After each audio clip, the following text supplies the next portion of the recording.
The next topic is rain man problem. ठीक है, अगला टॉपिक क्या है? अगला टॉपिक है बरसात और आदमी की समस्याएं। ये भी एक सापेक्ष गति का बहुत ही महत्वपूर्ण पार्ट है। ठीक है ना। इस महत्वपूर्ण हिस्से में क्या देखेंगे? सापेक्ष गति ही देखेंगे। किसके सापेक्ष? तो बारिश हो रही है, हवा चल रहा है, आदमी चल रहा है ना। तो किसी के सापेक्ष दूसरे के वेग या दूसरे के गति को हमें पढ़ना है। ठीक है, तो शुरू करते हैं। सबसे पहला केस में क्या करने वाले हैं?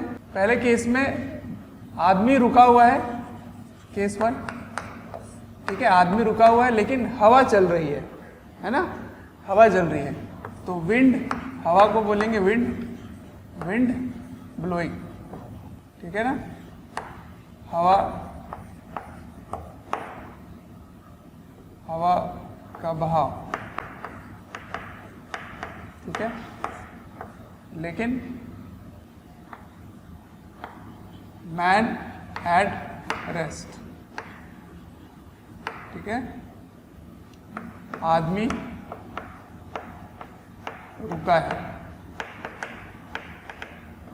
ठीक है ना, ये बात हो गई। अब सुनो, ये किस प्रकार का यहाँ पर केस है। आप ऐसे समझो कि घर में आप बैठे हुए हो, खिड़की के किनारे हो और बारिश देख रहे हो, बारिश होते हुए। तो यदि हवा भी चल रही है तो जो बारिश है वो थोड़ा सा किसी कोण में गिरता हुआ दिखेगा, है ना। यदि हवा नहीं है तो बिल्कुल वो ऊर्ध्वाधर नीचे गिरता हुआ दिखेगा, है ना, लंबवत नीचे गिरेगा, परपेंडिकुलरली डाउनवर्ड गिरेगा। ठीक है, वही कर रहे हैं। चलो करते हैं, आ जाओ। देखो, बारिश इस तरह से बिल्कुल परपेंडिकुलरली डाउनवर्ड है। ठीक है ना, तो ये वेलोसिटी ऑफ रेन है। ठीक, अब हवा है, इस दिशा में हवा है, इस दिशा में क्या है? हवा। तो वेलोसिटी ऑफ विंड ऐसे लिख रहा हूँ। ठीक है ना, VW मतलब वेलोसिटी ऑफ विंड। ठीक, तो इन दोनों का जो त्रिभुज या आप कह दो सदिश के नियम से जब आप इसको जोड़ेंगे तो जो इसका परिमाण होगा वही आपको दिशा दिखाई देगी। ठीक है, तो ये है velocity of rain with respect to wind. ठीक है, विंड के सापेक्ष है, विंड के सापेक्ष। और ये है velocity of rain with respect to ground, है ना, जमीन के सापेक्ष या रुका हुआ कोई भी प्लेटफॉर्म है उसके सापेक्ष। कैसे हुआ ये, इसको मैं अभी बता देता हूँ। देखते जाइए। Velocity of rain with respect to wind को क्या लिख सकते हो? जो मैंने आपको सापेक्ष गति सिखाया उसमें सापेक्ष वेग के हिसाब से क्या लिखेंगे? Velocity of rain minus velocity of wind. तो वेलोसिटी ऑफ रेन क्या होगा बताओ? वेलोसिटी ऑफ रेन हो जाएगा, ये इधर आ जाएगा, velocity of rain with respect to wind plus velocity of wind. ठीक है, पूरे चैप्टर में ऐसा ही करने वाले हैं। इस पूरे डिस्कशन में ऐसा ही कुछ करने वाले हैं। बार बार क्या करेंगे? जो सापेक्षिक वेग है वही हम लोग लगाने वाले हैं। तो ये आपको दिखाई देगा ग्राउंड से, ये दिखाई देगा। तो यदि आपसे पूछ लिया जाए कि कितने कोण से ये बारिश ऊर्ध्वाधर के कितने कोण से टेढ़ा होता हुआ दिखेगा, तो आप इसके कोण को कैसे निकालोगे? तो tan थीटा लिखोगे। tan थीटा का मान क्या होगा? ये वाली दूरी, ये लंबाई क्या है? ये लंबाई ये वाली लंबाई के बराबर है, तो वेलोसिटी ऑफ विंड। और ये वाली लंबाई क्या है? Velocity of rain with respect to wind. ठीक है ना, इस तरह से आप tan थीटा का मान निकाल लेंगे इसके परिमाण से। आ रहा है समझ? अब ये बहुत ही बेसिक सा हो गया, ऐसा बहुत कम आएगा।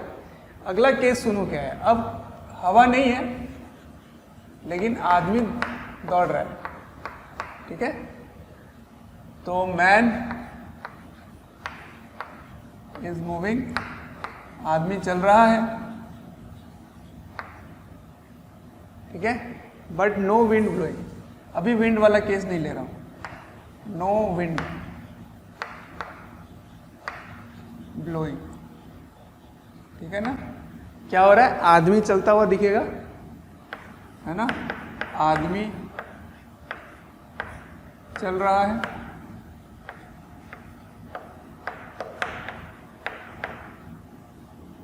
लेकिन हवा नहीं,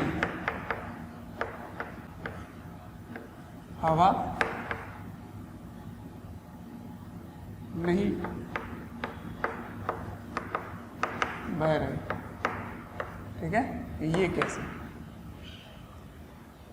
तो सुनो, यही इस टॉपिक का महत्वपूर्ण हिस्सा है, समझना बात को। यहाँ आदमी है ना, और ये दौड़ने लगा और बारिश इस प्रकार हो रही है, बिल्कुल इस प्रकार ऐसे। तो ये है वेलोसिटी ऑफ रेन, ठीक है ना, बिल्कुल परपेंडिकुलरली डाउनवर्ड। अब यहाँ जो आदमी है वो दौड़ रहा है, ठीक है, वो इस प्रकार दौड़ रहा है,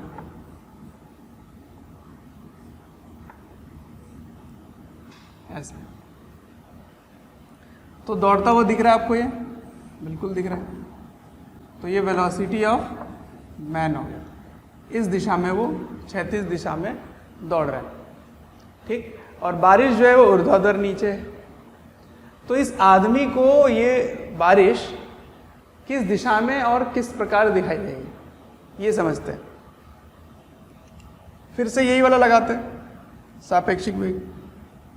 तो velocity of rain with respect to man, इसका मतलब समझ में आ रहा है ना।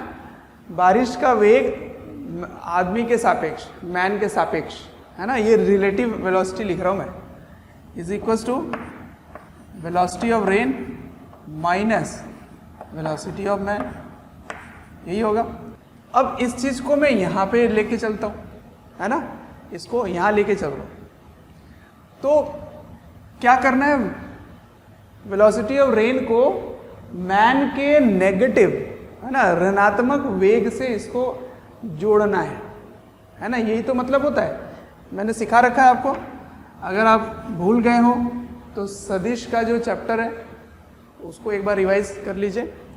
वहाँ मैंने सब्ट्रैक्शन ऑफ वेक्टर सिखाया था, दो सदिश को घटाते कैसे हैं, उनका घटाओ। तो घटाने का नियम क्या है, जोड़ना है किससे, नेगेटिव ऑफ वेक्टर से, ठीक है ना, ये इसका मतलब हो गया। चलो, तो इसको यहाँ पे मैं लिख के दिखाता हूँ, आ जाओ। तो इधर है वेलोसिटी ऑफ रेन, क्योंकि हवा नहीं है तो बिल्कुल ऊर्ध्वाधर नीचे दिखेगा मुझे गिरता हुआ, है ना, हवा ही नहीं चल रही। अब आदमी इस दिशा में जाता हुआ है तो मुझे नेगेटिव करना है, तो उसको विपरीत दिशा में ले जाना होगा और उसको इसके सदिश के तरह जोड़ देना है, ऐसे। तो ये क्या बन गया, वेलोसिटी ऑफ मैन, ऐसे, माइनस वेलोसिटी ऑफ मैन, ठीक है ना, मैन के वेग का ऋणात्मक है ये। अब इसको मैं जोड़ रहा हूं, है ना, आज जोड़ते हैं। तो ये आ गया velocity of rain with respect to man, ऐसे दिखेगा, ठीक है। तो यदि आपसे कोण पूछ लिया जाए, कितने कोण से उसको आता हुआ दिखेगा, तो ये थीटा मैं पूछ रहा हूं आपसे, तो टेन थीटा क्या लिखोगे, टेन थीटा होगा ये वाली दूरी, ये दूरी कितना है, तो वेलोसिटी ऑफ मैन ही है ना, उसका परिमाण। और ये वाली दूरी क्या है, वेलोसिटी ऑफ रेन, ठीक है, ये हो गया। इतने कोण से उसको गिरता हुआ दिखेगा। इस चीज को आप खुद से भी फील कर सकते हैं कि यदि बारिश हो रही है इस प्रकार और आप दौड़ने लगे बहुत तेज, या बाइक में चलने लग जाए या कार में, तो आपको बारिश आपके तरफ ऐसे गिरता हुआ दिखेगा, ऐसे आपके तरफ आता हुआ दिखेगा, जबकि वो इस प्रकार से गिर रहा होगा, हवा में मान लेता हूँ नहीं है, पर आप दौड़ोगे तो आपको वो आपके तरफ आता हुआ दिखेगा। तो ये भी देखो इसके तरफ आता हुआ दिख रहा है, इसको ऐसे जाके हिट करता हुआ दिखेगा, उसको ऐसे मारेगा बारिश, ठीक है ना। तो ये चीज़ आप समझ सकते हैं। तो इसी सवाल को दूसरे ढंग से कैसे पूछते हैं, तो यदि ये दौड़ने लगे या वो चलने लगे तो बताओ उसको छाता कितने कोण में लगाना पड़ेगा। तो छाता लगाने के लिए आपको जिस दिशा में बारिश आता हुआ दिखेगा वहीं लगाओगे, है ना। तो छाता वाला जो सवाल है कि छाता को किधर लगाएं, तो वो यहीं पर लगाओगे। देखो ऐसे ही लगाओगे, यहाँ पर, ठीक है, यहाँ पर छाता लगेगा। तो ये छाता इसी दिशा में लगेगा ऐसे। तो मेरे सवाल का जवाब यही हो गया कि अपने आप को बचाने के लिए छाते को किस कोण में रखना है, तो इतने कोण में रखना है। कहाँ से? ऊर्ध्वाधर से, है ना। तो परपेंडिकुलरली आप जब देखोगे तो ऊर्ध्वाधर उसको इतने कोण में छाता लगाना पड़ेगा। आया समझ में? चलो, तो कुछ क्वेश्चन भी करते हैं, लेकिन उसके पहले इस डिस्कशन को और थोड़ा गहराई में लेके चलते हैं ना। तो इसी चीज़ को मैं दूसरे ढंग से सिखाता हूँ। ये मैंने कैसे सिखाया? सदिश के त्रिभुज के नियम से सिखाया, ठीक है। अब मैं आपको इसी चीज़ को सिखाऊंगा दूसरे ढंग से। चलिए, अब मेथड 2 में कह रहा था, मेथड 2 देखते हैं ना। मेथड 2 वही रेन मैन प्रॉब्लम, है ना। रेन मैन प्रॉब्लम का मेथड 2। चलो देखो, इस बार क्या कर रहे हैं, मैं कोऑर्डिनेट सिस्टम से इसको डिफाइन कर रहा हूँ, ठीक है। ऐसे इधर क्या है +x, इधर क्या है +y, तो इधर क्या होगा -y, और इधर क्या होगा -x, ठीक है। तो इधर मैं क्या लेने वाला हूँ, i + i लेने वाला हूँ, और इधर क्या लेने वाला हूँ, ऊपर में +j, तो नीचे क्या होगा बच्चों, -j। सही है। चलो, अब क्या लिया था मैंने वहां पर, इस दिशा में लिया था रेन, है ना, और यहां पे मैंने लिया था आदमी को, ऐसे लिया था, है ना, और ऐसे दौड़ रहा था ये। सही है। अब सुनो, यदि बारिश हो भी रही है ऐसे कोण में भी, है ना, या इस दिशा में, तो मैं इसको जनरलाइज कर देता हूँ, है ना। ऐसा नहीं कि केवल नीचे ही गिर रहा है, हो सकता है ऐसे कोण में गिर रहा होगा। तो यदि कोण में गिर रहा है तो उसकी एक्स अक्ष में भी कुछ दूरी होगी और वाई अक्ष के कारण में भी एक दूरी होगी। लेकिन ये बात बिल्कुल तय है कि वो नीचे ही गिरता हुआ दिखेगा। इसका मतलब मैंने जो नेगेटिव जे लिया है उधर ही एक वैल्यू होगी, है ना। ऊपर नहीं हो सकता, बारिश ऊपर नहीं जा सकती, तो मैंने ऊपर की दिशा को पॉजिटिव लिया है वाई में, तो नीचे की दिशा क्या हो जाएगी, नेगेटिव, ठीक है ना। तो आप क्या लिखेंगे यहाँ पे, velocity of rain, velocity of rain को क्या लिखेंगे, इसका x भी होगा और y जो होगा वो माइनस में होगा, ठीक है, ये होगा। अब इस आदमी को देखो, आदमी ऐसे उछलता हुआ तो जाएगा नहीं, ऐसे उछलता हुआ, है ना, तो इसकी y कुछ भी नहीं होगी, वो केवल वो क्षैतिज दिशा में चल रहा है, ठीक है, केवल क्षैतिज में चल रहा है। तो आप क्या लिखेंगे, वेलोसिटी ऑफ मैन, केवल और केवल क्षैतिज दिशा में, u i कैप, है ना, इस दिशा में क्या होगा, u i कैप, ऐसे। हाँ, अगर ये एक इंक्लाइन प्लेन में जाए, जो क्षैतिज है वो एक ढलान में बन जाए, तब बिल्कुल दो घटक होगी इसकी, ठीक है, वो बात सत्य है।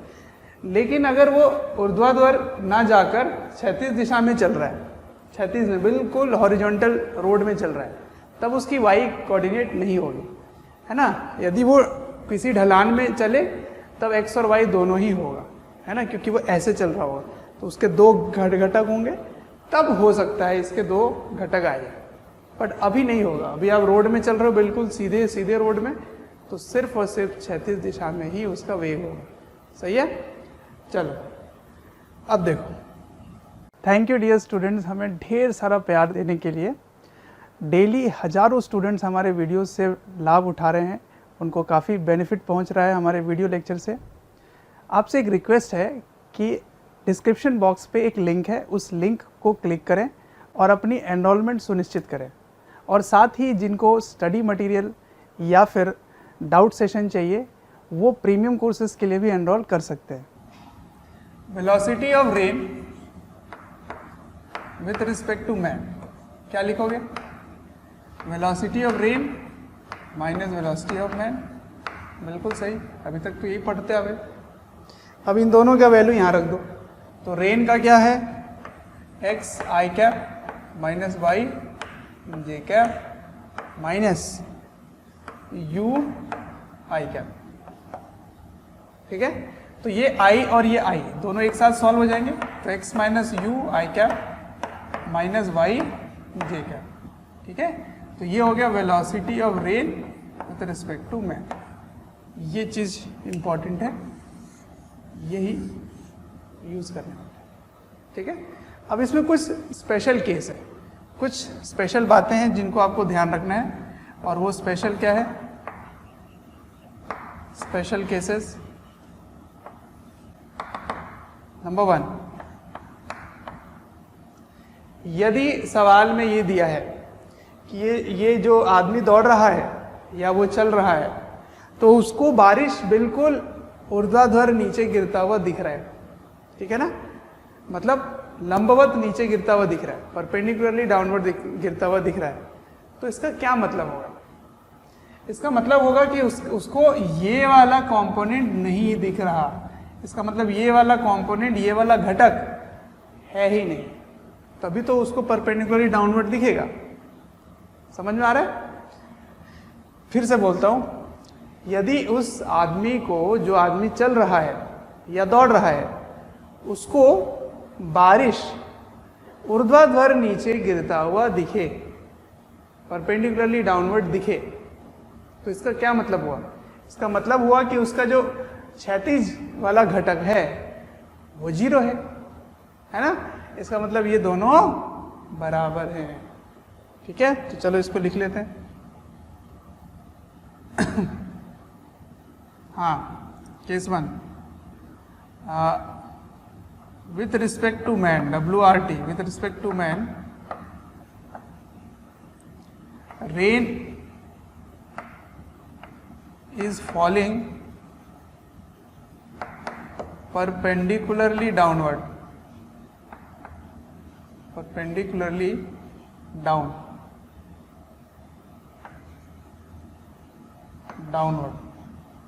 इसका मतलब आदमी के सापेक्ष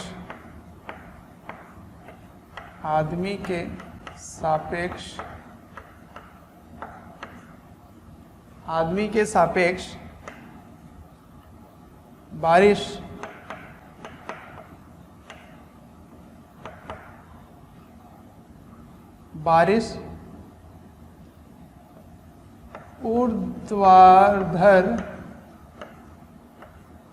ऊर्ध्वाधर नीचे गिरता हुआ दिखे।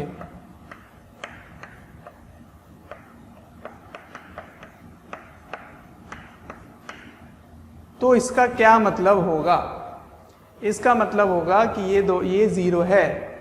ठीक है, तो मैं यहां लिख देता हूं। इसका मतलब क्या हुआ कि x माइनस यू बराबर 0, तो x बराबर u। अब ये क्या चीज है बच्चों? इसका क्या मतलब हुआ? x बराबर u मतलब इस बारिश का जो क्षैतिज वाला घटक है वो आदमी के वेग के बराबर है। ये दोनों बराबर हो गए। ठीक है, तभी मुझे लंबवत नीचे गिरता हुआ दिखेगा, ऊर्ध्वाधर नीचे गिरता हुआ दिखेगा। आ रहा समझ? ठीक है, दूसरा पॉइंट समझ लो। दूसरा पॉइंट, यदि आदमी को ऊर्ध्वाधर से थीटा कोण पे गिरता हुआ दिखेगा, वो भी दौड़ रहा है, बारिश भी हो रही है और उसको ऊर्ध्वाधर से थीटा कोण पे दिख रहा है। विथ रिस्पेक्ट टू मैन मतलब आदमी के सापेक्ष, with respect to man rain rain appears, मतलब दिख रहा है उसको, अपीयर्स टू फॉल एट, ये एंगल का हो गया, एंगल थीटा फ्रॉम वर्टिकल, ठीक है ना, वर्टिकल मतलब ऊर्ध्वाधर, ठीक है। तो आदमी के सापेक्ष, आदमी के सापेक्ष बारिश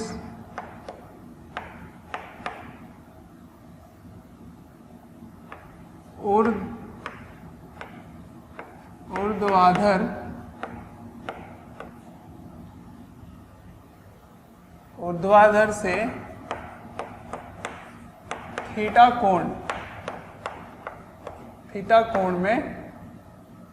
कोण में गिरता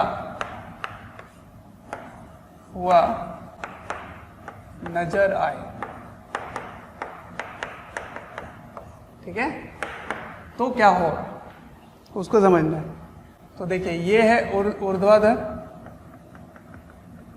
ठीक है, ऊर्ध्वाधर से थीटा कोण पर उसको दिख रहा है, ऐसे दिख रहा है, ठीक है, ये थीटा है। तो वो थीटा कैसे निकालोगे, ये बात है। तो समझिए इस बात को, आपको क्या नजर आ रहा है, ये नजर आ रहा है ना। तो इसका x और y घटक आपको पता चल चुका है, क्या है, x घटक है इधर ऐसे, कितना है, x माइनस यू, और y घटक है नीचे, कितना, y, ठीक है। तो ये कोण कैसे लिखोगे, ये त्रिभुज इस तरफ बन रहा है ना, तो tan थीटा कैसे लिखेंगे, तो tan थीटा बराबर ये वाला दूरी कितना है, x माइनस यू, और ये वाला कितना दूरी है, y, ठीक है। तो ऐसे कोण निकल के आएगा। तो कोण कैसे निकालोगे, tan inverse x minus you by y, आया समझ। तो ये सारी बातें बहुत ही महत्वपूर्ण हैं। ये दोनों जो लिखा हुआ है ना, ये बहुत ही इंपॉर्टेंट है। यदि कोण दिया जाए 30 डिग्री पर है, तो आप इन दोनों का जो अनुपात है वो निकाल लोगे, कितना आएगा। यदि ऊर्ध्वाधर ही गिरता हुआ दिखेगा, तो इसका मतलब ये दोनों बराबर हो जाएंगे, सही है। इसका मतलब इस बारिश की जो x घटक है वो आदमी के वेग के बराबर हो जाएगा, क्लियर है, ठीक है। अब इन्हीं दोनों कंसेप्ट पे, इसके पहले जो मैंने बताया और अभी जो बताया, इस पर कुछ क्वेश्चंस करते हैं, ठीक है। चलिए तो पहला सवाल देखते हैं। सवाल नंबर 1, सवाल कुछ ऐसा है कि एक आदमी है, आदमी जो पूर्व की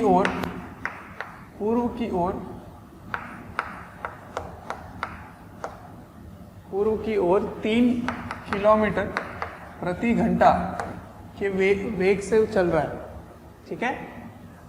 और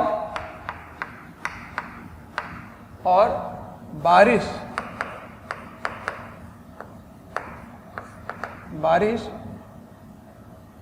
4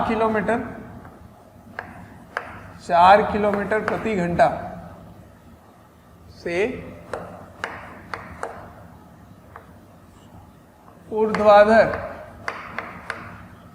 ऊर्ध्वाधर नीचे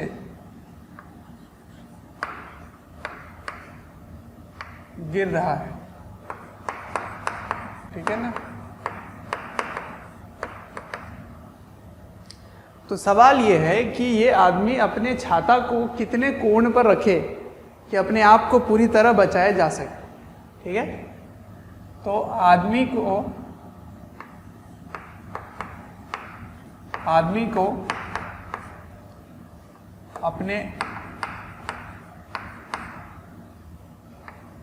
अपने छाते को ऊर्ध्वाधर से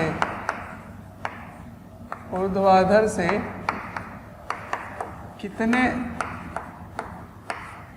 कोण पर,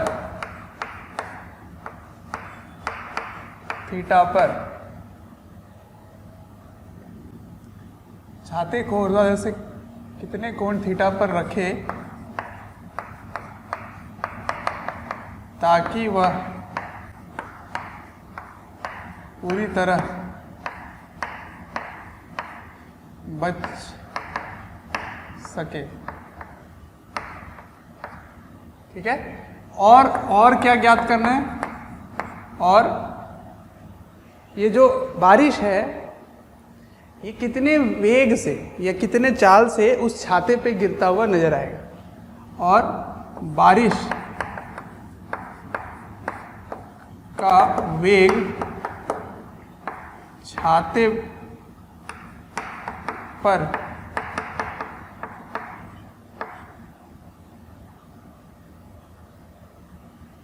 गिरता हुआ नजर आए, और बारिश का वेग छाते पर कितने वेग से गिरेगा, है ना, या छाते पर गिरता हुआ नजर आएगा।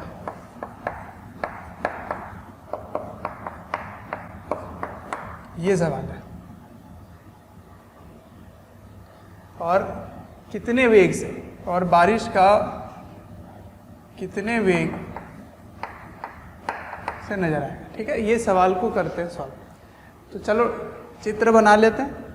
क्या है, यहाँ पर आदमी है ना, ऐसे जैसे आज छोटू सा आदमी बन गया है, और ये पूर्व की ओर, पूर्व इधर मान लिया मैंने, पूर्व की ओर जा रहा है। वेलोसिटी ऑफ मैन कितना है इसका, मैन का 3 किलोमीटर पर आवर। ठीक है, ये है। और बारिश एक्चुअल में लंबवत ही गिर रहा है नीचे। Velocity of man, sorry man नहीं, रेन। वेलोसिटी ऑफ रेन क्या है, देखो जरा ध्यान से, 4 किलोमीटर प्रति घंटा। ठीक है, ये है। तो आदमी को क्या नजर आएगा, velocity of rain with respect to man क्या होता है, velocity of rain minus velocity of man. तो इसको माइनस करना है, तो कैसे माइनस करते हैं, ये हो गया वेलोसिटी ऑफ रेन, है ना, और minus velocity of man. Man इधर जा रहा है, माइनस करोगे तो इस दिशा में जाता हुआ नजर आएगा, ऐसे माइनस वेलोसिटी ऑफ मैन। समझ में आ रहा है, ये सब तो मैंने बताया अभी आपको। अब इन दोनों को जोड़ दो तो ये होगा कोण, है ना, और यहीं पर ही आपको छाता लगाना पड़ेगा, ऐसे, है ना, अम्ब्रेला ऐसे।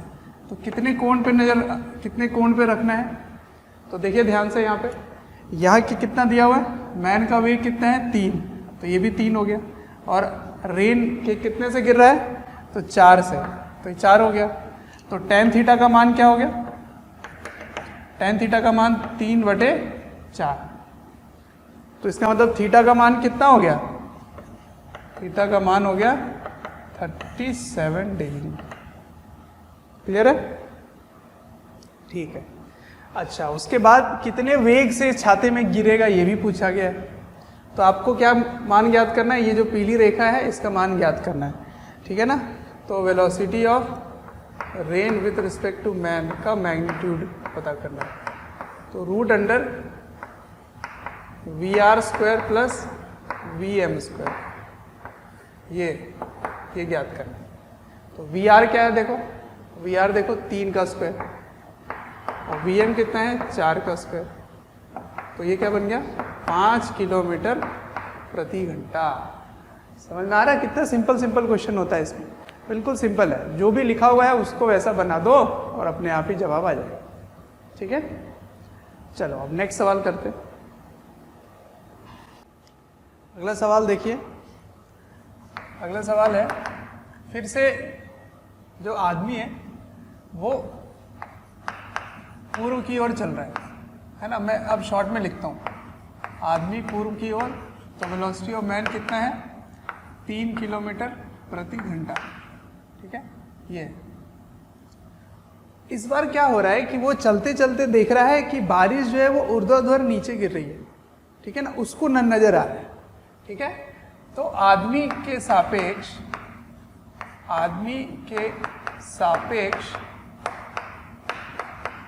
बारिश बारिश का वेग या बारिश का चाल बोल सकते हैं, तो वेग 5 किलोमीटर प्रति घंटा ऊर्ध्वाधर नीचे है, ऊर्ध्वाधर नीचे। प्यारे बच्चों, जब मैं कमेंट सेक्शन में जाता हूँ तो कुछ ऐसे लाइन हैं, कुछ ऐसे कमेंट्स हैं जो काफ़ी कॉमन है, और वो ये हैं कि सर एक इस चैप्टर का इस टॉपिक के बारे में वीडियो बना दें या इस टॉपिक को थोड़ा सा इलेबोरेट करके समझा दें। तो प्यारे बच्चों, मैं आपसे रिक्वेस्ट करना चाहता हूँ कि सबसे पहले तो हमारे चैनल को सब्सक्राइब करें और बेल आइकन को हिट करें। इससे क्या होगा कि कोई भी नोटिफिकेशन आप मिस नहीं करेंगे।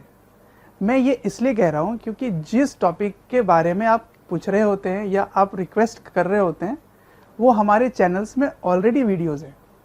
आप अगर चैनल विजिट करेंगे तो प्लेलिस्ट भी बने हुए हैं, और प्लेलिस्ट से आप अपने जो डिमांड है, जो आपके पर्टिकुलर टॉपिक्स हैं, उनको आप विजिट करके पढ़ सकते हैं। ठीक है ना। आदमी के सापेक्ष है। तो आदमी चल रहा है और चलते हुए वो देखता है कि वो लंबवत नीचे गिर रहा है, ऊर्ध्वाधर नीचे गिर रहा है। ठीक है। तो आपको क्या बताना है कि बारिश ऊर्ध्वाधर से कितने कोण पर है। एक्चुअली में वो लंबवत नहीं है, ऊर्ध्वाधर नहीं है। इसका मतलब वो ऊर्ध्वाधर से कितने कोण में, ये बताना है आपको। ठीक है ना। तो बारिश ऊर्ध्वाधर से कितने कोण पर है, कितने कोण थीटा, कितना कोण थीटा से ऊर्ध्वाधर से कितने कोण पर है, पर गिर रहा है। सवाल समझ में आया क्या पूछ रहा हूं मैं? एक्चुअल में ऐसा थोड़ी है। एक्चुअल में वो किसी कोण पर होगा ना, तभी तो वो जब वो दौड़ रहा है तो उसको दिखाई दे रहा है वो लंबवत नीचे गिर रहा है, क्योंकि आदमी के सापेक्ष ये बात सही है। ठीक है। तो चलो इसको सॉल्व करते हैं। मैंने आपको ट्रिक क्या बताया था? यदि आदमी को चलते हुए उसको दिखे कि वो ऊर्ध्वाधर नीचे है, तो इसका मतलब क्या हुआ? ऐसे लिख लेते हैं, velocity of man you I cap, समझ आ रहा है? और वेलोसिटी ऑफ रेन को कैसे लिखते हैं? X I cap minus Y J cap. यहाँ पे ऐसे काम आएगा बहुत ज़्यादा, है ना। तो गिवन मतलब दिया हुआ क्या है? गिवन क्या गिवन है? आदमी के सापेक्ष ये ऊर्ध्वाधर नीचे गिरता हुआ दिख रहा है। इसका मतलब आप क्या बोलोगे कि x इक्वल्स टू क्या है? u है। ठीक है ना। ये बात सही होगी। अच्छा, तो क्या क्या दिया हुआ जरा देख लें। u का मान क्या है? u का मान है 3, तो 3 आई क्या, तो फिर x का मान क्या हो गया? 3 किलोमीटर प्रति घंटा। ठीक है ना। अब y का मान, y कैसे निकालेंगे? तो इसमें दिया गया है ना, कितने से कितना वो दिख रहा है?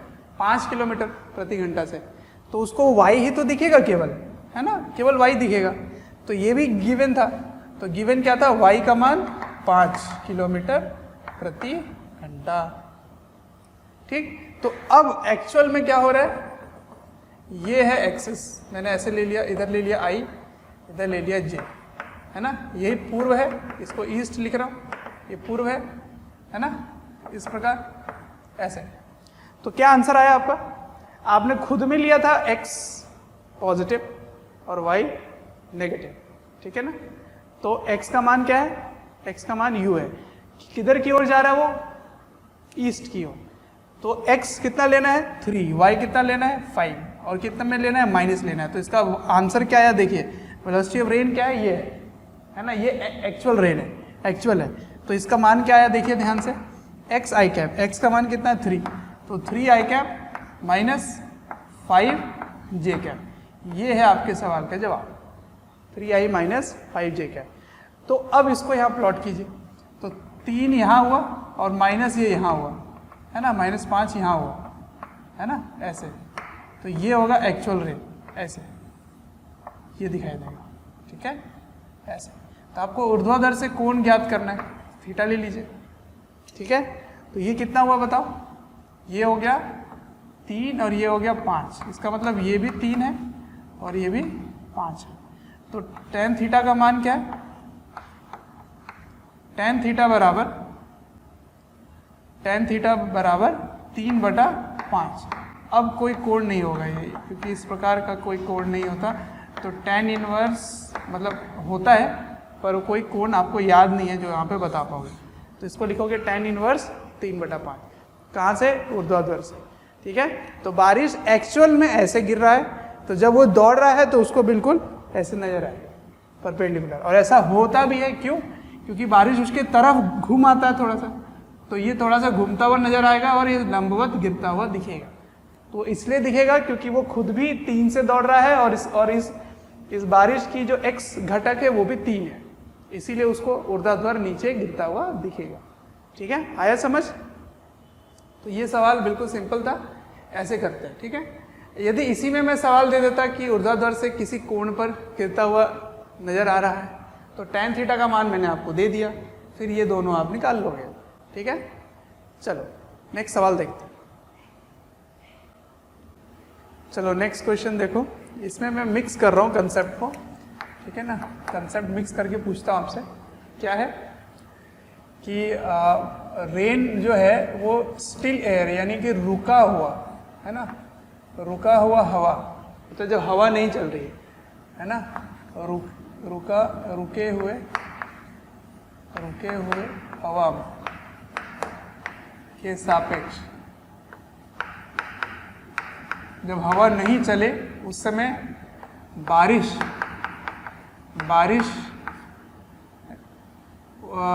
ऊर्ध्वाधर नीचे गिर रहा है, ऊर्ध्वाधर नीचे कितने से? तो 5 किलोमीटर प्रति घंटा से। ठीक है ना, या आप कह सकते हो कि हवा के सापेक्ष ऊर्ध्वाधर 5 किलोमीटर प्रति घंटा बारिश का वेग है। ठीक है, अब हवा चल रही है, हवा पश्चिम से बहना शुरू होता है, तो पश्चिम से शुरू हो रहा है और किधर जा रहा है? पश्चिम से पूर्व की ओर चल रहा है। ठीक है, तो ध्यान रखना इसकी दिशा किधर हुई? पूर्व की ओर होगी, पश्चिम नहीं। पश्चिम से चलना शुरू हुआ और क्षैतिज चल रहा है, किसी कोण में नहीं। तो हवा पश्चिम से बहना शुरू होता है कितने से? तो वेलोसिटी ऑफ विंड है 2 किलोमीटर प्रति घंटा। ठीक है, अब आदमी चल रहा है, तो आदमी पूर्व की ओर एक समतल बिल्कुल क्षैतिज है, क्षैतिज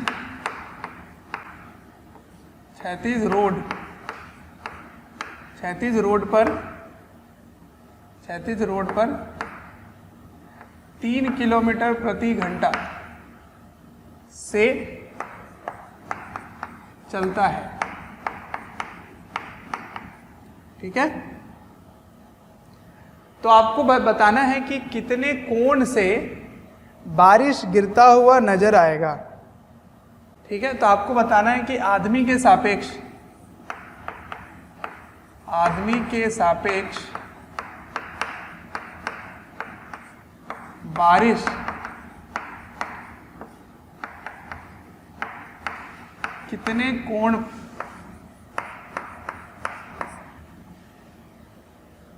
कितने कोण थीटा ऊर्ध्वाधर से, है ना,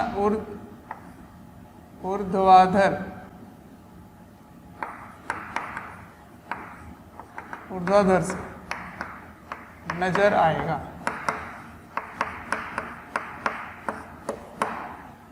ये सवाल है। ठीक है ना, तो चलो शुरू करते हैं। सबसे पहले क्या दिया गया कि बारिश ऊर्ध्वाधर से 5 किलोमीटर प्रति घंटा किसके हवा के सापेक्ष है।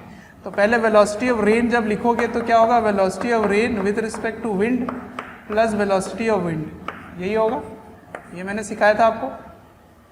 हवा वाला अभी तक मैंने सवाल नहीं लिया था, इसमें भी ले लिया। तो rain with respect to wind, हवा के सापेक्ष कितना है? ऊर्ध्वाधर नीचे है, तो इसको लिखोगे -5 जे, क्या है ना, मैं इस प्रकार ही बना रहा हूँ। इधर I है, इधर J है ऊपर, तो नीचे -J हो जाएगा। और इधर माइनस आई हो जाएगा, ठीक है। अच्छा, हवा किधर है, पश्चिम से चलना शुरू हुआ, पश्चिम से, तो किधर की ओर जा रहा है, क्षैतिज ही चल रहा था तो पूर्व की ओर चल रहा है, इसका मतलब पूर्व ही हुआ, तो प्लस 2i कैप, ठीक है। अच्छा, वेलोसिटी ऑफ मैन क्या है, किधर चल रहा है वो, पूर्व की ओर चल रहा है, क्षैतिज पर चल रहा है, कितना है, तो 3i कैप हो गया। तो समझ आया ये। अब आपको क्या बताना है, आदमी के सापेक्ष बताना है, तो आदमी के सापेक्ष लिखो। तो velocity of rain with respect to man क्या होता है, velocity of rain minus velocity of man, ठीक है ना। आदमी के सापेक्ष ऐसे लिखते हैं। तो रेन का कितना है, -5j cap plus 2i cap minus velocity of man कितना है, 3i कैप। तो i एक साथ सॉल्व कर लीजिए, तो कितना हो गया, -1i cap minus 5j cap. ये आदमी को नजर आ रहा है इस प्रकार। अब इसको यहाँ पर रखिए, यहाँ पर, तो देखिए ध्यान से, ये है ऊर्ध्वाधर, है ना, -1, तो -1 किधर होगा, इधर होगा कहीं, और -5 किधर होगा, इधर होगा कहीं, है ना। तो ये हो गया -5, ये हो गया -1। इन दोनों को जब आप क्लब करेंगे तो क्या बनेगा, ये ऐसे बनेगा, है ना। तो यही कोण हो गया, थीटा कोण हो गया। कितना है ये है 1 -1 और ये कितना है -5। तो ये दूरी कितना होगा, ये तो 5 ही होगा ना, और ये कितना होगा, 1 होगा। तो tan थीटा कैसे लिखोगे, tan थीटा बराबर ये दूरी कितना है 1 और ये दूरी कितना है 5, है ना। तो ऊर्ध्वाधर से आपने कोण निकाल लिया, कितना आएगा, थीटा बराबर tan इनवर्स 1/5। ये हो गया इसका जवाब। आ रहा समझ कैसे बारिश और हवा और आदमी ये सब सवाल को रिलेट करते हैं।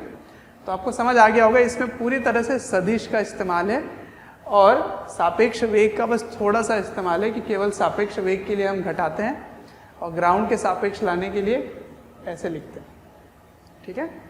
तो ये हो गया रेन मैन प्रॉब्लम, ओके। चलो, तो अभी तक बारिश की बातें हो रही थी, अब बारिश इतना ज़्यादा हो गया कि बाढ़ आ गया, या समझो कि नदी बन गया। अब आपको मैं नदी पार करने सिखाऊंगा, ठीक है। अभी तक बारिश से बचने सिखा रहा था छाता लगा के, अब मैं आपको तैरते हुए पार करने सिखाऊंगा या नाव से चलते हुए कैसे जाएं वो सिखाऊंगा, ठीक है। तो अगला टॉपिक है रिवर स्विमर प्रॉब्लम। ये जो स्विमर है ये तैराकी है, जो तैराक होता है, इस पर नाव पे भी सवाल आ सकता है ना। इसको आप नाव भी बना सकते हो, है ना, बोट भी बोल सकते हो, स्विमर की जगह बोट भी हो सकता है, बोट मतलब नाव, ठीक है। तो नदी, नाव, समस्या है,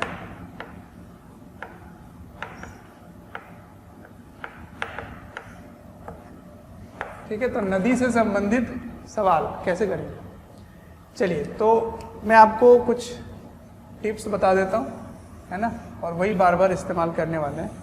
तो ये हो गया नदी, है ना।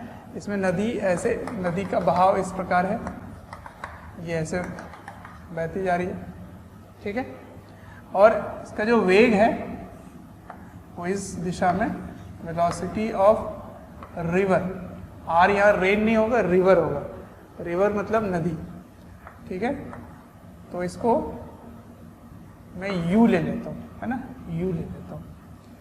अब इसको अगर मैं अक्ष से इसको निर्धारित करूँ, बच्चों अगर हमारे वीडियोस आपको पसंद आते हैं, आपको हमारी जो मेहनत है वो आपको अच्छी लगती है, तो आप हमारे वीडियोस को ज़रूर लाइक करें और शेयर करें। शेयर इसलिए मैं करने बोल रहा हूँ क्योंकि आपके शेयर करने से ज़रूरतमंद बच्चों तक ये वीडियोस पहुंच सकता है, जिनको एक पर्टिकुलर टॉपिक काफ़ी वीक लग रहा है, या एक ऐसा चैप्टर है जिसके बारे में एक पर्टिकुलर टॉपिक उनको अच्छे से पढ़ना है, तो उन तक पहुंच सकता है ये। अंत में मैं आपसे यही कहना चाहूँगा कि आपके स्नेह, अफेक्शन, प्यार देखकर हमारी पूरी मोशन की टीम काफ़ी मोटिवेटेड है आपको क्वालिटी कंटेंट देने के लिए। तो इधर y अक्ष ले लेंगे और इस दिशा में +x ले लेंगे, ठीक है। तो इसको क्या लिखोगे, u i कैप लिखोगे, है ना, सही, ठीक है। अब सुनो, जो स्विमर है उसको मैं इस दिशा में ले चलता हूँ, है ना। स्विमर मान लो या नाव मान लो, है ना, नाविक मान लो, है ना, या तैराकी मान लो, कोई भी एक मान लो जिसका वेग क्या है, v है इधर, ठीक है, v। और v क्या है, देखिए, velocity of boat with respect to river. इसको क्या पढ़ोगे, velocity of boat with respect to river. मतलब समझ में आया कि ये नदी के सापेक्ष जो नाविक का वेग है वो v है, ठीक है। तो ये क्या है, नदी के सापेक्ष नाव का वेग, ठीक है, नदी के सापेक्ष नाव का वेग या तैराकी का वेग, है ना। तैराक का जो वेग है वो मैंने v लिया है, और वो क्या लिया है मैंने, v लिया है, ठीक। उसको यहाँ से किसी कोण पर ले लेते हैं। कहाँ से है ये, ऊर्ध्वाधर है या y अक्ष मान लो, y अक्ष से थीटा कोण पर है, ऐसा मैंने मान लिया कि ये इधर चल रहा है, ठीक। अब समझिए ध्यान से, बहुत ही इंपॉर्टेंट। तो इसके दो घटक हो सकते हैं। कौन कौन से घटक होंगे, एक घटक इधर होगा, क्या आएगा, v साइन थीटा होगा, और एक घटक ऊपर होगा, है ना, क्या आएगा, v कॉस थीटा। समझ आ रहा है। तो इसके दो घटक मैंने ले लिया। अब सुनो, अब अगर आप velocity of boat with respect to ground निकालना चाहे, मतलब जो यहां पर बैठा है ग्राउंड में, ये एक्चुअल उसकी वेलोसिटी क्या होगी। ये तो आपने रिवर के सापेक्ष लिखा ना, ये रिवर के सापेक्ष है, तो वेलोसिटी ऑफ बोट क्या होगा, तो velocity of boat with respect to river is velocity of boat minus velocity of river. यही होता है ना, इसको अगर आप सापेक्ष वेग से लिखे तो समझ में आ रहा है। अब इसका मान मैंने क्या दिया है, boat with respect to river v दिया है ना, और इसका मान क्या दिया है, बोट, यही आपको निकालना है ना, बोट का ग्राउंड के सापेक्ष, और ये क्या है, वेलोसिटी ऑफ रिवर। लेकिन velocity of boat with respect to river का मैंने केवल परिमाण दिया है आपको, है ना, इसकी मैग्नीट्यूड मैंने दे रखा है, मैग्नीट्यूड v है। यदि आप इसको घटक में लिखेंगे तब जाके ये क्या बनेगा, तब वो बनेगा कंप्लीट सदिश, सही है। तो इसको कंप्लीट कैसे लिखोगे, boat with respect to river को कैसे लिखोगे, देखो इधर ध्यान से, v साइन थीटा, तो इसमें माइनस आई कैप लगेगा क्योंकि ये माइनस की दिशा में है, ये प्लस आई कैप इधर है, और ये v cos theta plus J cap, ये हो गया velocity of boat with respect to river. मतलब रिवर के सापेक्ष, चलते हुए नदी के सापेक्ष किसी तैराक या बोट का वेग, ठीक है, इस प्रकार लिखेंगे। तो इसको यहाँ ले आओ, यहाँ ले आओगे तो क्या आएगा, वेलोसिटी ऑफ बोट चाहिए मुझे, वेलोसिटी ऑफ बोट वो क्या होगा, तो velocity of boat with respect to river plus velocity of river. ये आ रहा है समझ, हर बार ऐसे ही कर रहे हैं। Velocity of rain equals to velocity of rain with respect to man plus velocity of man, ऐसे ही कर रहे थे ना, उसी तरह से यहाँ कर रहे हैं। बोट का या स्विमर का कोई भी एक चीज़ लिख सकते हो, इसको एस लिख सकते हो, तैराक की बात हो या नाव की बात हो, है ना, कोई भी एक काम कर सकते हैं आप। तो boat with respect to river क्या है, boat with respect to river ये है, और रिवर क्या है, ये है, ठीक है। तो इसको लिख ले, तो minus v sine theta I cap plus v cos theta j cap. ये पूरा हो गया इसमें, और इसको जोड़ोगे किससे, प्लस u i कैप। तो ये दोनों एक साथ लिखे जा सकते हैं, तो कैसे लिखोगे, u minus V sine theta, u minus V sine theta I cap और v cos theta j cap. ये है बोट का या स्विमर का एक्चुअल वेलोसिटी। तो यही सबसे इंपॉर्टेंट है, इसी को समझ के रखो, ठीक है। ये किसके सापेक्ष है, तो ये है ग्राउंड के सापेक्ष, विथ रिस्पेक्ट टू ग्राउंड, ठीक है ना। तो ग्राउंड के सापेक्ष क्या वेग आया, ये आया। अब इसमें इस ग्राउंड के सापेक्ष में दो वेग हैं, है ना, वेग के दो घटक है, ऐसे समझो, दो घटक है। तो एक घटक इसको क्या कर रहा है वो देखो, तो ये आई दिशा में है, मतलब एक्स दिशा की ओर है ना, एक्स दिशा की ओर है, और एक है वाई दिशा की ओर, ठीक। तो ये जो बोट है ना, या जो तैराकी है, इसका एक्स दिशा में जो वेग है वो उसको ड्रिफ्ट पैदा करेगा। ड्रिफ्ट मतलब एक्स दिशा की ओर विस्थापन देगा, तो उसको अनुगमन बोलते हैं, ड्रिफ्ट, है ना। तो इसको बोलोगे ड्रिफ्ट वेलोसिटी, ठीक है, ड्रिफ्ट वेलोसिटी। मतलब ये क्या हुआ, ड्रिफ्ट वेलोसिटी नहीं, ड्रिफ्ट कंपोनेंट ऑफ वेलोसिटी, है ना। ड्रिफ्ट वेलोसिटी ऐसे नहीं बोलेंगे, बट ड्रिफ्ट होगा ये। तो ये कहलाएगा अनुगमन वेग, ये देगा, ठीक है। और ये वेग का काम क्या होगा, ये वेग का काम होगा इस नाव को नदी के पार करने में हेल्प करेगा, है ना। तो इसको बोलेंगे क्रॉसिंग, मतलब पार करने वाला, क्रॉसिंग वेलोसिटी, ठीक है ना, है ना। नदी पार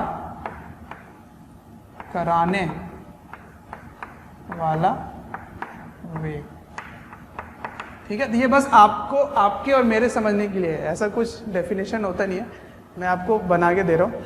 तो ये काम क्या करेगा, ड्रिफ्ट पैदा करेगा। ड्रिफ्ट का मतलब क्या हुआ, एक्स दिशा की ओर विस्थापन देगा, ठीक है। तो एक्स दिशा के अनुदिश विस्थापन क्या कहलाएगा, अनुगमन, यानी कि ड्रिफ्ट। तो चलो अब इस पे डिस्कशन करेंगे। सबसे पहले क्या करने वाले हैं, क्रॉस करने में कितना टाइम लगेगा ये पता करेंगे।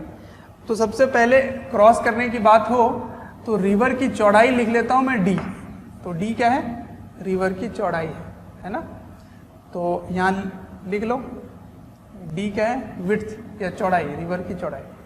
तो ये चीज़ को लिख लेना यहाँ पर। वी आर क्या है, यहाँ पे लिख लो velocity of river, velocity of river, है ना, नदी का वेग, ठीक। ये क्या है, चौड़ाई, नदी की चौड़ाई।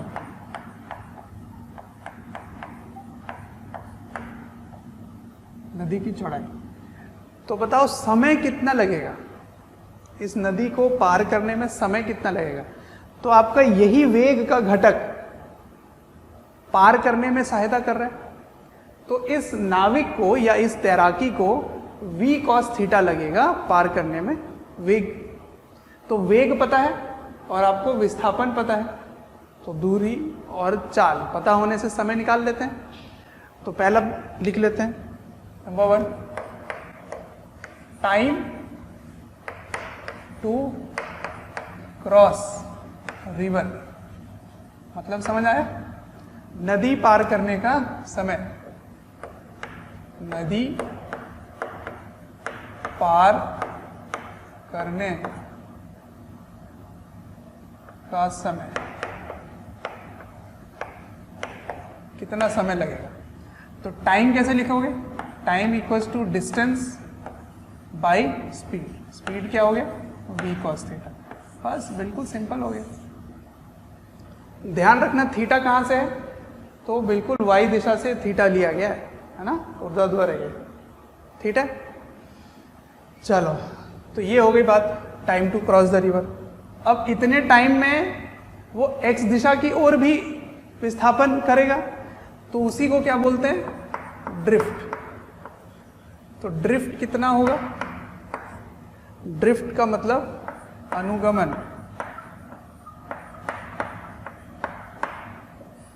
अनुगमन कितना आएगा, तो आउट ड्रिफ्ट का जो अनुगमन का जो एक्सप्रेशन है, जो सूत्र है वो लिखते हैं। तो मैंने आपको बता दिया है कि ड्रिफ्ट क्या होता है। ड्रिफ्ट होता है जो यहाँ पे मैंने बताया था कि नदी के दिशा में जो विस्थापन होगा उसे बोलेंगे ड्रिफ्ट। ठीक है, तो एक बार फिर से समझा दो। ये नदी है ना, तो यहाँ से वो इधर इस दिशा में जो दूरी होगा x, उसे बोलेंगे ड्रिफ्ट, इसी को बोलेंगे अनुगम, है ना। तो ये क्यों हो रहा है, क्योंकि जो ड्रिफ्ट वेग है वही उसको विस्थापन दे रहा होगा इधर। तो ड्रिफ्ट वेग क्या था, ड्रिफ्ट वेग, तो मैं सीधा सीधा लिख दूं यहाँ पर x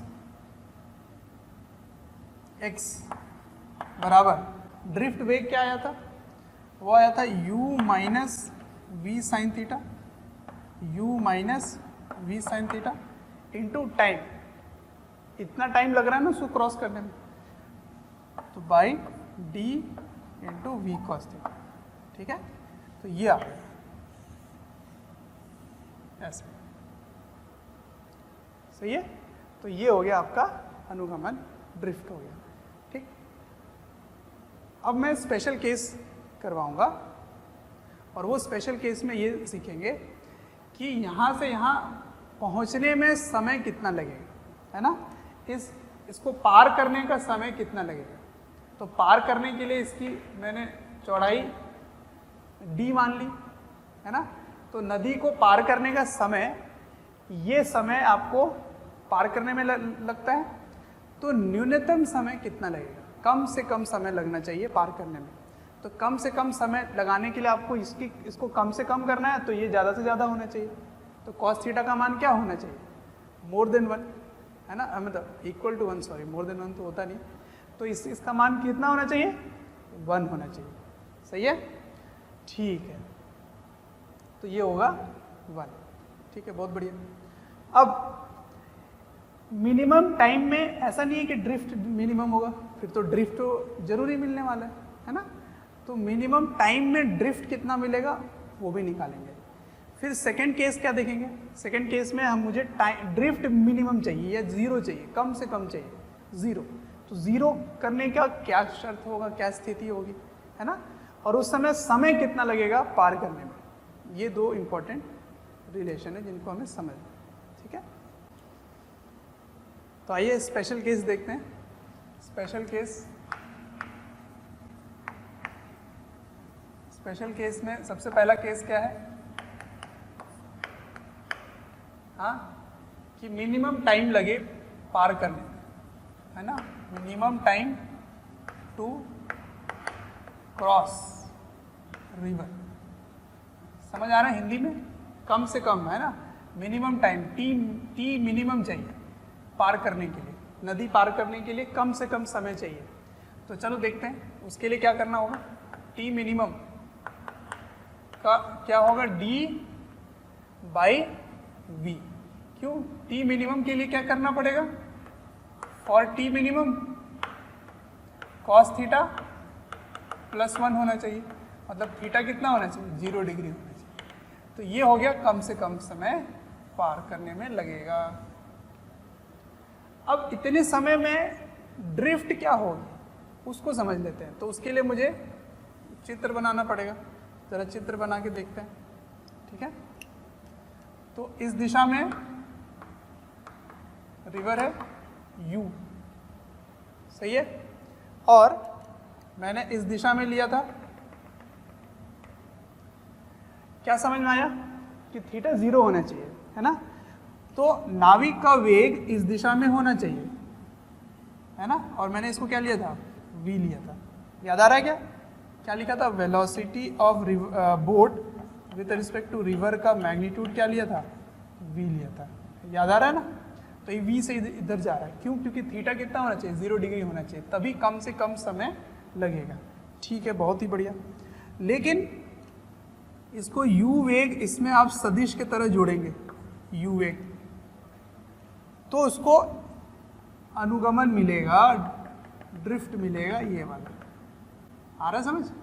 तो इस दिशा में वो यहाँ पहुँचेगा, ठीक है। यदि वो A से चलना शुरू किया था और B की ओर चलना शुरू किया था, इसको B मान लो, यदि A से चलना शुरू किया B की ओर, बिल्कुल B की ओर ऐसे बनकर, तो वो B नहीं पहुँचेगा, वो C पहुँच जाएगा, है ना। तो इसी को क्या बोलते हैं? अनुगमन बोलते हैं या ड्रिफ्ट बोलते हैं। तो ड्रिफ्ट क्या है? अनुगमन। अनुगमन कितना आया? इसको x मान लो। तो x कैसे निकालोगे? तो x निकालोगे, विस्थापन निकालना है, तो आपको वेग और समय चाहिए, तो समय इतना ही है, और वेग इस दिशा में क्या है? केवल u है, क्योंकि इस वेग का कोई भी घटक इस दिशा में तो होगा ही नहीं। आ रहा समझ? चलिए आइए तक, तो यहाँ लिखता हूँ मैं, है ना। इस केस में क्या आएगा? इस केस में यहाँ पर ड्रिफ्ट लिखना चाह रहा हूँ, है ना। ड्रिफ्ट यहाँ लिख देता हूँ, चलो आ जाओ। इसमें ड्रिफ्ट कितना आया? x कितना आया? u को किससे गुणा करना है? t से, t मिनिमम से, और t मिनिमम कितना हो गया? u d/v, ठीक है। तो ये आ जाएगा ड्रिफ्ट। कब ड्रिफ्ट आया? जब समय न्यूनतम है। तो न्यूनतम समय में इतना ड्रिफ्ट होता है, मतलब इतने दूर जाके वो पहुंचेगा। इसी चीज को आप यहाँ भी कर सकते थे। थीटा का मान क्या रखोगे? 0 डिग्री, तो ये 0 हो गया, और ये cos 0 1 हो गया, तो u d/v आया समझ? ये हो गया। अब केस 2 पे पहुंचते हैं। केस 2 क्या है? अब मैं चाहता हूँ A से चले और B पे पहुंच जाए, A से चले और B पे पहुंच जाए। तो देखो कैसे होगा। केस 2, यदि A से B बिंदु तक पहुंचना हो,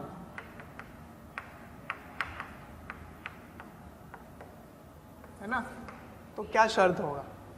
इस चीज को पढ़ते हैं। तो आपको खुद ही समझ आ रहा है कि इस बात का मतलब हुआ कि ड्रिफ्ट 0 हो जाना चाहिए।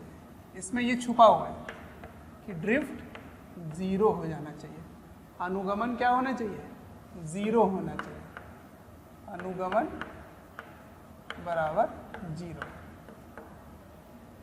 आ रहा है समझ? तो चलो ड्रिफ्ट को 0 करते हैं, इसको 0 करना है,